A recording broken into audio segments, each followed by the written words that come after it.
Welcome to the Futility Closet Podcast, forgotten stories from the pages of history. Visit us online to sample more than 9,000 quirky curiosities, from thrushes singing Mozart to candy in the Senate. This is episode 117. I'm Greg Ross. And I'm Sharon Ross. In 1917, a pair of Allied officers combined a homemade Ouija board, audacity, and imagination to hoax their way out of a remote prison camp in the mountains of Turkey. In today's show, we'll describe the remarkable escape of Harry Jones and Cedric Hill, which one observer called the most colossal fake of modern times. We'll also consider a cactus's role in World War II and puzzle over a cigar-smoking butler. Just a note, I've been trying to make this show accessible on as many platforms as I can. You can now find us on iTunes, Google Play Music, Stitcher, iHeartRadio, TuneIn Radio, and YouTube, on our own website and on Boing Boing, and I'm posting each new episode to Facebook and Twitter, hopefully now with streaming players. If I've left out any platforms that you prefer, please let me know at podcast@futilitycloset.com. Thanks.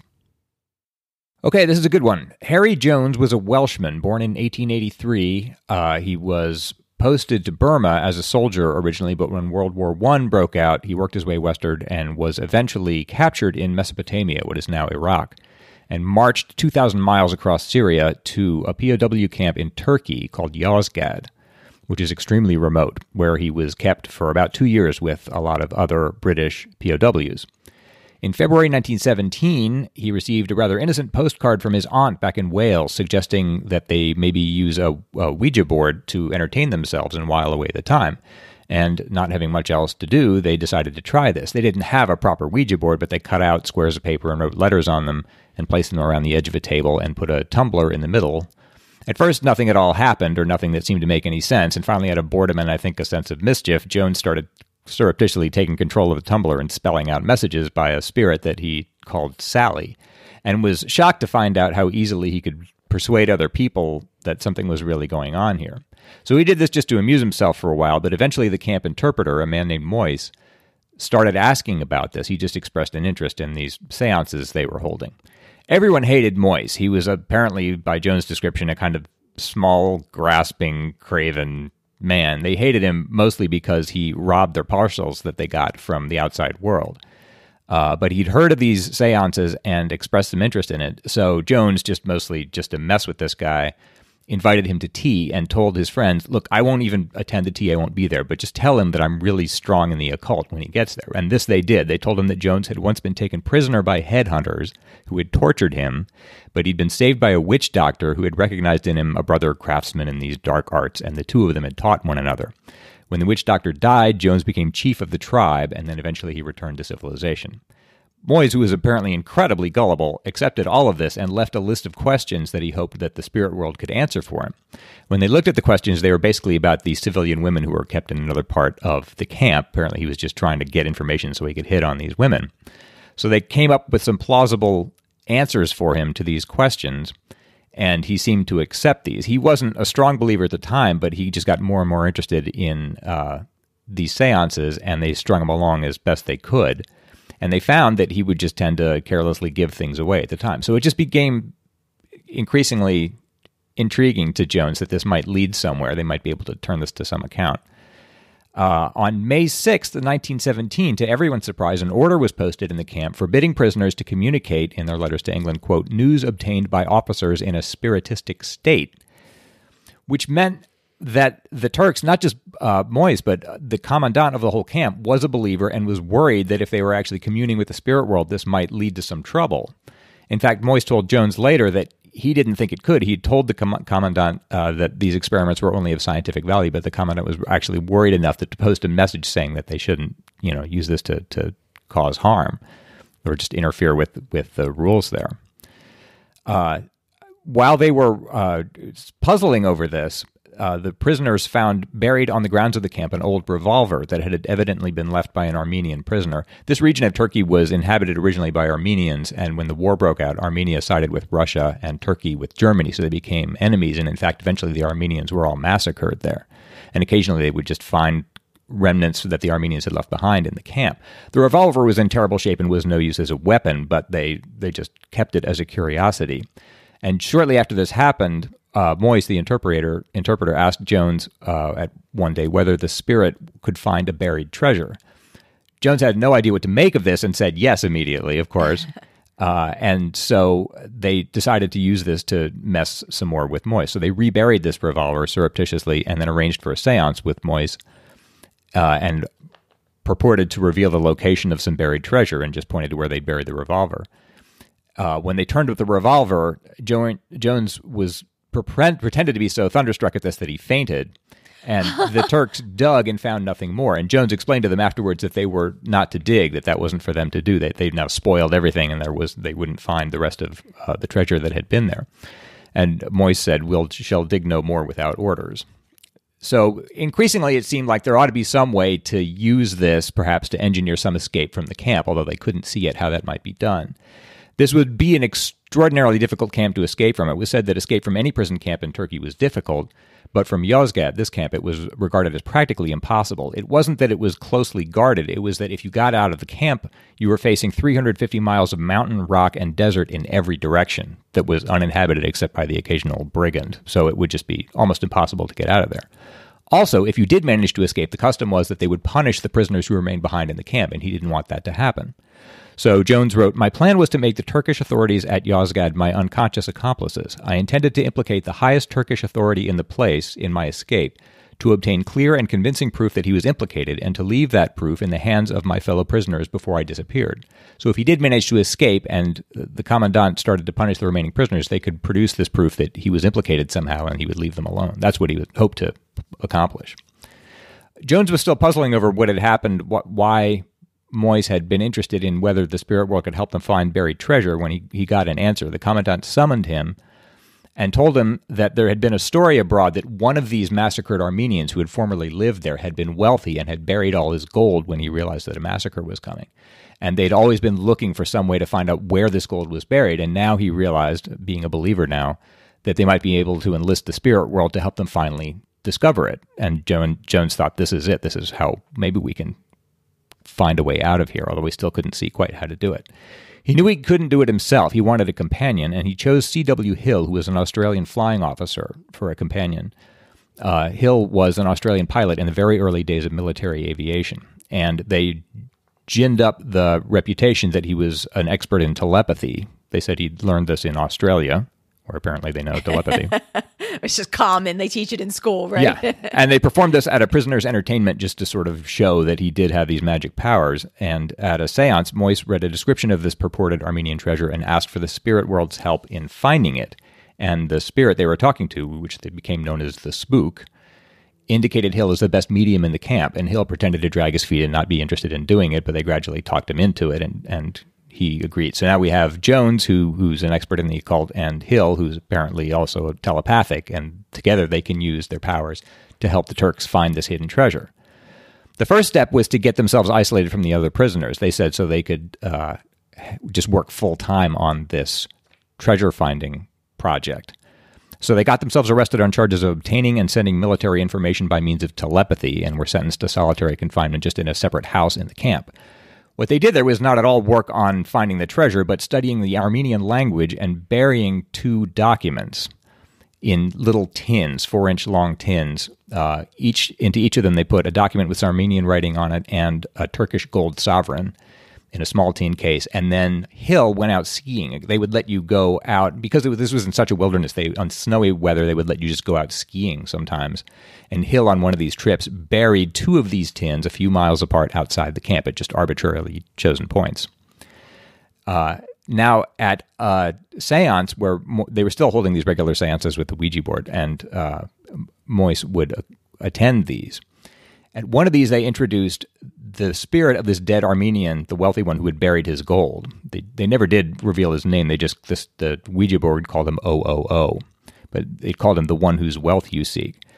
And the spook told Moyes, before Turkey declared war, 000 began to bury his gold. So the story about the buried Armenian gold, it said, was true. And it told the following story. The Armenian knew that a massacre was coming and wanted to protect his gold, so he buried it, but he didn't. If he were just killed himself, the gold would be lost forever. So the question was how to preserve the location of the gold. He didn't want to tell his own relations for fear that they would be captured and tortured into giving up the location. So what he did, the spook said, was this. He prepared 3 tins, into each of which he put a Turkish gold sovereign and a written clue in Armenian. And these were buried at 3 different locations around the camp. And then he told the location of one of these tins to each of 3 people. So he said, if I'm killed, to each of them, he said, the 3 of you get together, each of you dig up the tin that you know about, and that'll give you these 3 clues that you can put together to look up the location, to uncover the location of the actual gold that I've buried all in one place.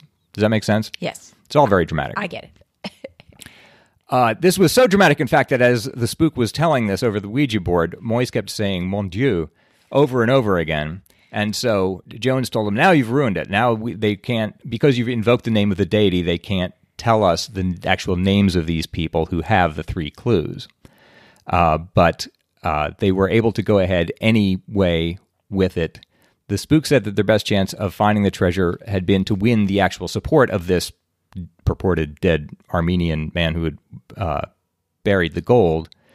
But the spook said that Moise had spoiled that by his ignorance of Armenian, and so now OOO was in active opposition, trying to prevent them from finding the gold. They used the Ouija board left and right just to roundly abuse Moise at every opportunity, just for fun. It sounds like he was just willing to believe just about anything they said to him. Yes. Apparently he was just incredibly gullible, just credulous. So basically what the Turks want to do, they're out to find this gold, and that means they need to find these 3 people, each of whom has the location of one of these buried tins. Right.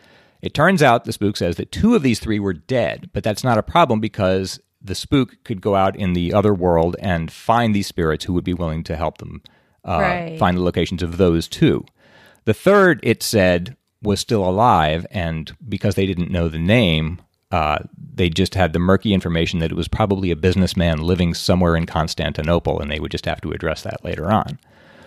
But the first task was to enlist the 2 that they knew of that were dead and in the spirit world, which they did. They held a seance and purported to find the first of these spirits who knew the location of one of the 3 buried tins. And so on March 31st, after one of these seances, Jones pretended to go into a trance and wandered out of the camp to the location of one of these tins that Hill had buried earlier on, and pointed to the ground, and the Turks started digging up to see if they could find this tin.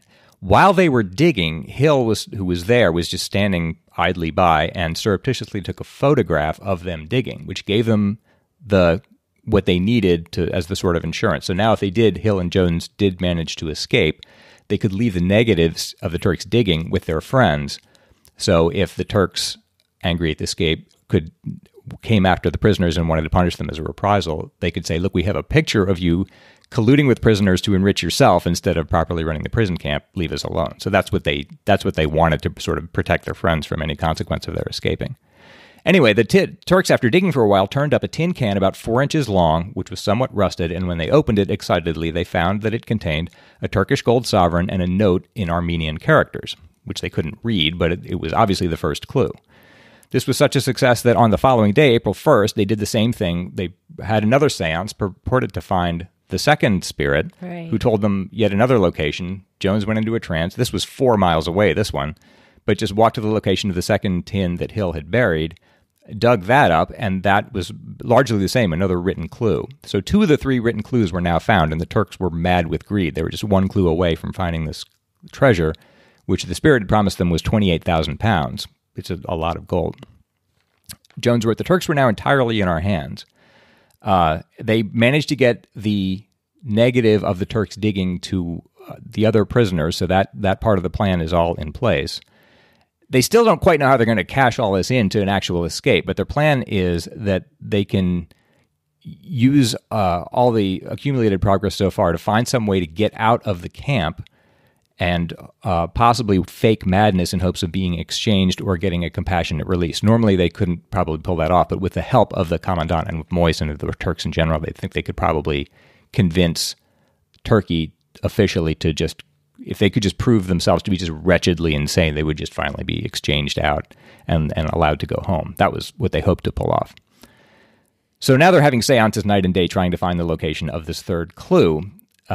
The spook helped the Turks to translate the first two messages that they discovered. The first clue included the words south and west, and the second was somewhat indistinct and said they'd require a compass, which the Turks agreed to get, but it basically wasn't enough. They had the two clues together weren't nearly enough to find the clue. They had to find the third one.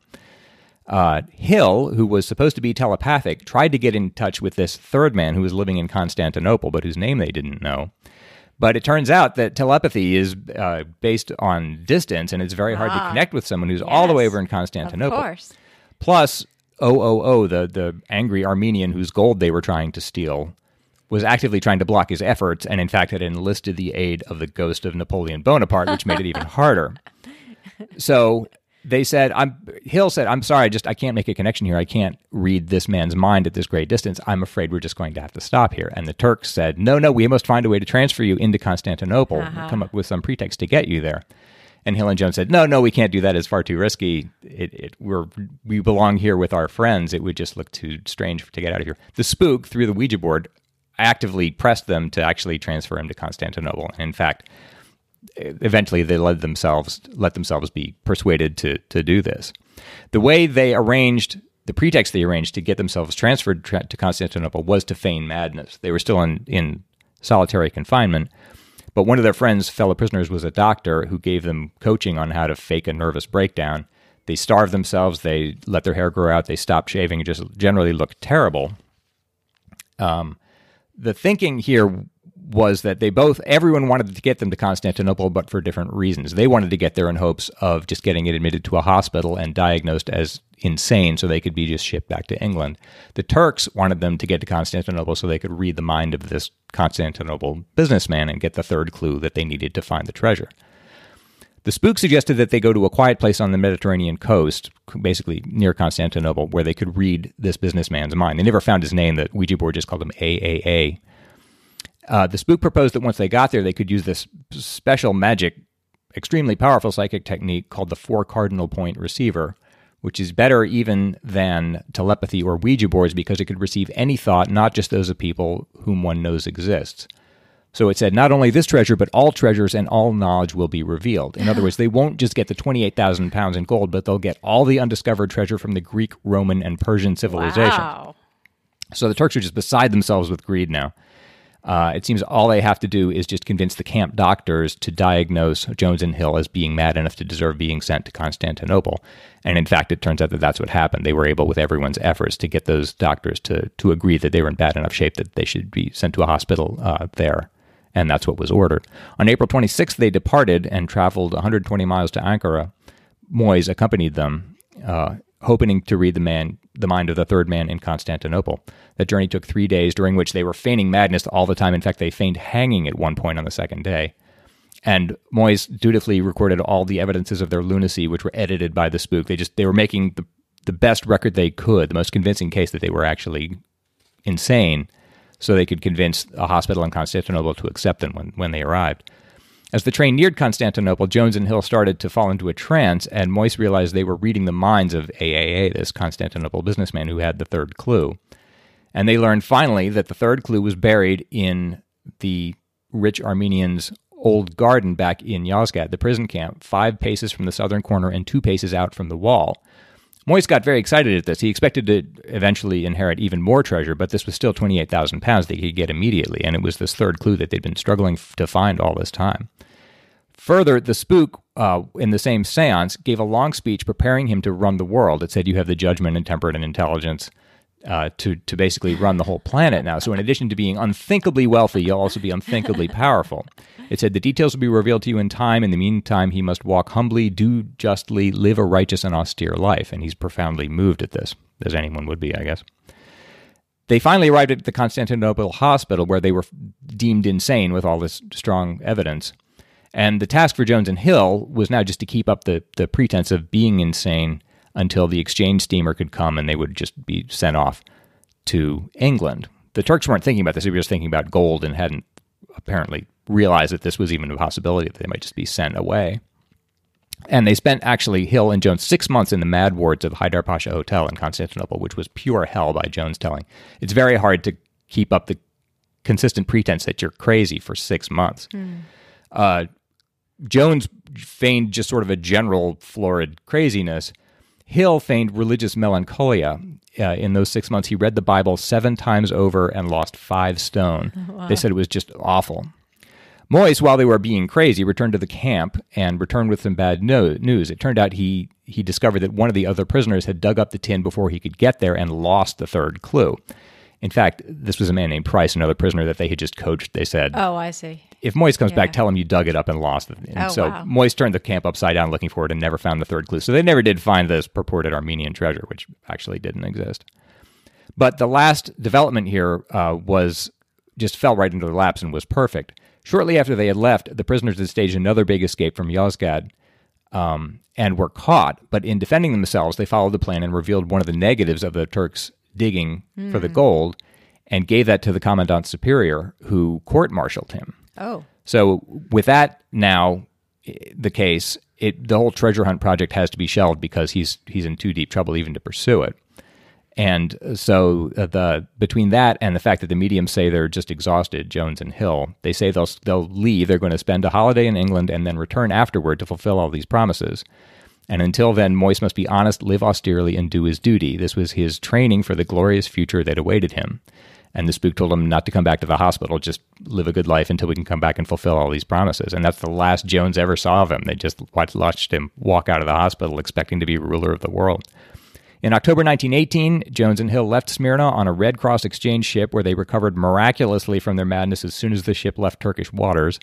They arrived in England on December 8th, 1918, 3.5 years after Jones had joined up in Burma.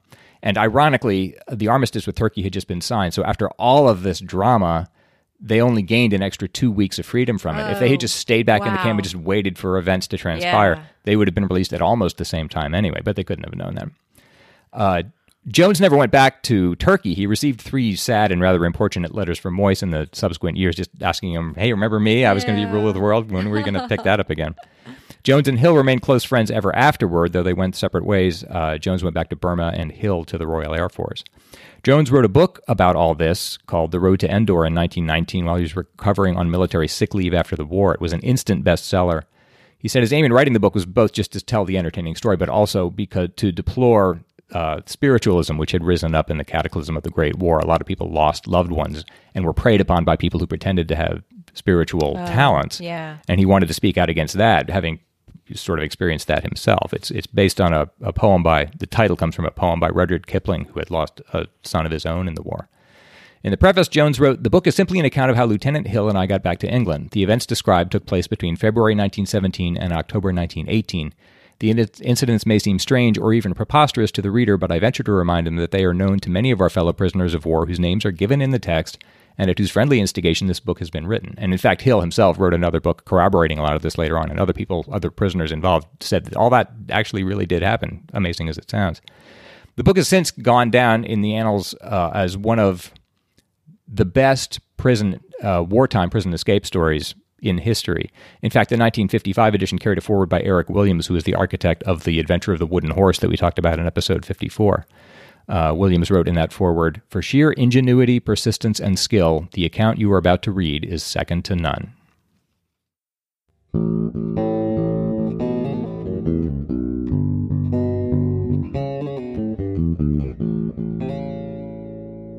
If you've been enjoying Futility Closet and learning clever ways to break out of foreign prisons, and really, in how many places are you going to learn that? Then please consider becoming a patron to help support our show. We put a lot of work into each episode, and we just wouldn't be able to keep doing it without the support of our wonderful listeners. If you'd like to make a one-time donation to help us out, you can find a donate button in the Support Us section of the website at futilitycloset.com.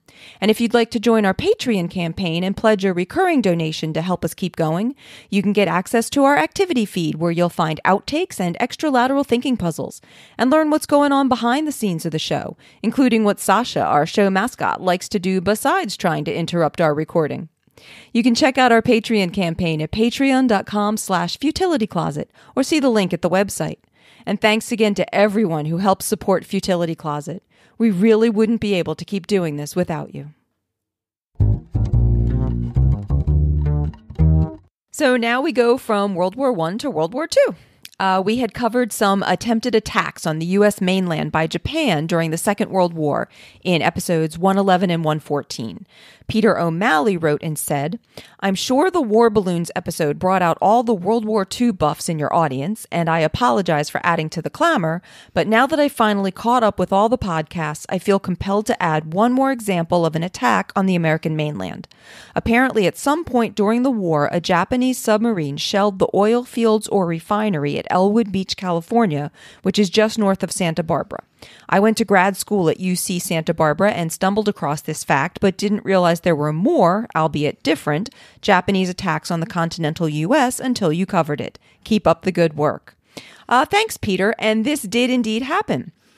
On February 23, 1942, a Japanese submarine under the command of Commander Kozo Nishino shelled an oil field on Elwood Beach in California. A number of shells were fired, with the apparent target being the oil refinery there, but the Japanese weren't able to score any direct hits on it. A few shells landed in the vicinity, causing some minor damage, and others landed some distance away, landing on ranches or disrupting dinner at an inn that was suddenly subjected to nearby mysterious explosions. That would take some investigating. Many of the shells actually just simply landed in the ocean. But still, this was the first enemy attack on the U.S. mainland since the War of 1812, and coming just a couple of months after the attack on Pearl Harbor, it helped fuel the fears that Japan might wage war along the western coast of the U.S. Just 4 days prior to this attack, President Roosevelt had authorized forcibly relocating over 100,000 Japanese Americans who had been living on the Pacific coast to internment camps in the interior of the country. And various sources suggest that the shelling at Elwood hastened that program being carried out. Pretty much it just unnerved everybody more than anything else. Yeah, I would think. One of the most amusing pieces of trivia about the event was the apparent motivation for the specific target that Nishino chose for his attack. In the late 1930s, Nishino had been commander of a Japanese tanker that had been contracted to buy oil from a refinery at Elwood. Nishino had gone ashore accompanied by his officers for a welcoming ceremony and had lost his footing on a slippery path. He fell into a patch of cactus and by at least some accounts had to have cactus spines plucked from his behind. Nishino was a very formal man and had felt mortified by the mishap, especially by the loud laughter of the oil workers who had witnessed it. And so he was apparently trying to get his revenge a few years later in 1942 by bombing the site of where he had felt so embarrassed. The website for the California State Military Museum has a quote from a 1982 issue of Parade magazine that says, "The first Japanese attack on the U.S. mainland in 1942 was triggered by cactus spines in the rear end of a Japanese naval captain." I wonder how he felt about that afterward, if he felt like he got his revenge. Yeah, that's a good point. I don't know. He probably didn't know how much damage he had or hadn't done, so I'm sure he went back and, told everybody it had been a great success. He bombed them all. So thanks so much to everyone who writes into us. And if you have any questions or comments, please send them to us at podcast@futilitycloset.com. And if your name isn't pronounced exactly like it looks, please let me know that. It's Greg's turn to try to solve a lateral thinking puzzle. I am going to give him an interesting sounding situation, and he has to try to figure out what's actually going on by asking only yes or no questions. I adapted this puzzle from Paul Sloan and Des McHale's 1998 ingenious lateral thinking puzzles. Okay. Why did Winston Churchill have his butler answer the door smoking one of Churchill's best cigars? Wow, is this true? They present it as though it's true, but I was unable to confirm it. So if anybody else can verify it, I'd love to hear it. I like the setup. Okay, was the intent that whoever's at the door would mistake the butler for Churchill? No. No. Really? Okay. Did this really happen? You don't know. Does it matter where this happened? No. Does it matter at Winston Churchill's house? Does it matter specifically who was at the door? Obviously. Specifically, who was at the door? Yeah. Is there some backstory I need to unearth about how the situation came about and what significance the cigar would have? I don't need to know that. I'm not sure what you're asking. I'm sorry. Do you know specifically who is at the door, the identity of the person? The specific identity? No. Okay, so there's just someone at the door. There's someone at the door. And he asked the butler to answer the door smoking one of his cigars. Yes. But not to deceive the person into thinking that he's Churchill. Do I need to know what Churchill himself is doing at this time? Not really. Okay, so the butler does answer the door smoking a cigar? Yes. And someone is there who sees him smoking the cigar? Yes. And that has some effect? I'll say yes, I suppose. That Churchill intended? Yes. So this all went off sort of as he expected? Yes. Are there other people involved besides the person at the door, the butler, and Churchill? No. I like this puzzle. Okay, how do you even solve something like this? Do I need to know what happened after this? Not really. So I must need to know what happened. Why would you answer the door smoking a cigar? Yeah, why would Churchill want to have the butler answer the door smoking one of Churchill's cigars? Does it matter that it's one of Churchill's cigars? It's not just that the butler was smoking a cigar. Correct. Smoking one of Churchill's best cigars. Wow. Okay. Okay. Did he mean to incriminate the butler somehow to make it seem as though he was illicitly smoking Churchill's cigars? I'll say possibly yes, if I understand you on that one. Well, that he wanted the person who was there at the door to think the butler was doing something he shouldn't have been doing. Yes. Yes. That is true. Was this meant to deceive the person into thinking that Churchill wasn't at home? Yes. I hope this is true. I hope it's true too. But that's the answer, is that there was a notorious bore at the door, and Churchill wanted the butler to say that Churchill wasn't home and have the person believe him. So he figured if the butler was smoking one of Churchill's best cigars, the guy would think, well, he's not going to do that if Churchill's home. Right. That's clever. And it sort of sounds like something Churchill might do. Yes. So if anybody does know if that's true, please let us know. And if you have a puzzle you'd like to send in for us to try, please send it to us at podcast@futilitycloset.com. That's it for today's show. If you're looking for more quirky curiosities, check out the Futility Closet books on Amazon or visit the website at futilitycloset.com, where you can sample more than 9,000 frappant bagatelles. At the website, you can also see the show notes for the podcast and listen to previous episodes. If you like our podcast and want to help support it, either with a one-time donation or through an ongoing pledge, please see the Support Us page of the website. You can also help us out by telling your friends about us or by leaving a review on iTunes or other podcast directories. If you have any questions or comments about the show, you can reach us by email at podcast@futilitycloset.com. Our music was written and performed by the incomparable Doug Ross. Thanks for listening, and we'll talk to you next week.